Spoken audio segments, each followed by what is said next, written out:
Hi friends, welcome to my channel. வாங்க நம்ம இன்றைக்கி முருங்கைக்காய் மசால் செய்யலாம். அது எப்படி செய்யறதுன்னு வாங்க வீடியோக்குள்ளே போய் பார்க்கலாம். இந்த வீடியோ பிடிச்சிருந்தால் லைக் பண்ணுங்கள், கமெண்ட் பண்ணுங்கள், சப்ஸ்கிரைப் பண்ண மறந்துடாதீங்க. வாங்க இப்போ வீடியோக்குள்ளே போகலாம்.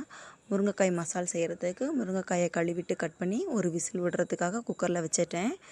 அரவைக்கு தனியாகவும் தாளிக்க தனியாகவும் நம்ம மசாலா ரெடி பண்ணணும். மசாலாவுக்கு 2 தக்காளி, 2 பச்சை மிளகா, 4-5 சின்ன வெங்காயம், 4 பல் பூண்டு, ஒரு துண்டு இஞ்சி, மல்லி, கருவேப்பிலை, கொஞ்சம் சோம்பு போட்டு அதை ஒன்றும் பாதியமாக அரைச்சி தனியாக எடுத்து வச்சுக்கணும். இதுதான் முருங்கைக்காய் மசாலா செய்கிறதுக்கு தேவையான மசாலா.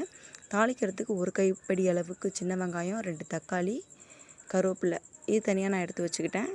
அப்புறம் கொஞ்சம் சீரகமும் 2 பல் பூண்டும் போட்டு தட்டி எடுத்து வச்சுக்கணும். இது தாளிக்கிறதுக்கு தனியாக நம்ம ரெடியாக எடுத்து வச்சுருக்கோம்.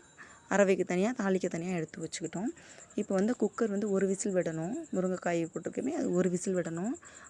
அதுக்கு அதிகமாக விட்டோம்னாக்கா குழஞ்சி போயிடும். விசில் விட்டதும் எடுத்து அதுக்குள்ளே இருக்க சதப்பகுதியை எடுத்து தனியாக எடுத்து வச்சுக்கணும். இப்போ நான் நல்லெண்ணெய் விட்டுருக்கேன். நல்லெண்ணெய் விட்டு சோம்பு போட்டு சின்ன வெங்காயம் கருவேப்பிலை போட்டு நல்லா வதக்கி விட்டுருவேன்.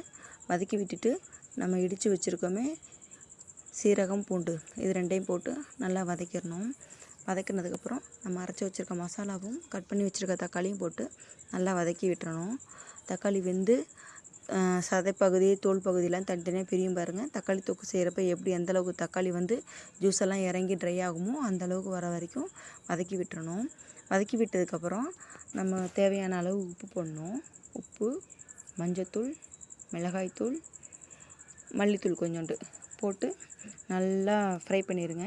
அதாவது நம்ம இஞ்சி பூண்டுலாம் சேர்த்து அரைச்சிருக்கோம்ல, அந்த ஸ்மெல் அது கறி குழம்புக்கான கிரேவி ஸ்மெல் மாதிரி வந்துடும். அந்த மாதிரி வர வரைக்கும் நல்லா வதக்கி விடுங்க.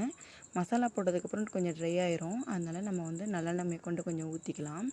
இப்போ முருங்கைக்காய் ஆறுனதுக்கப்புறம் எடுத்து வச்சுருக்க சதைப்பகுதியை கொண்டாந்து இதில் போட்டு நல்லா கிளறி விட்டுறணும். கிளறி விட்டதுக்கப்புறம் அதை டேஸ்ட் பண்ணி பார்த்தீங்க அப்படின்னா வேறு லெவலில் இருக்கும். சின்னவங்கலேருந்து பெரியவங்க வரைக்கும் இது விரும்பி சாப்பிடுவாங்க. கண்டிப்பாக இதை நீங்கள் வீட்டில் ட்ரை பண்ணி பாருங்கள். ட்ரை பண்ணி பார்த்துட்டு எனக்கு கமெண்ட்டில் சொல்லுங்கள்.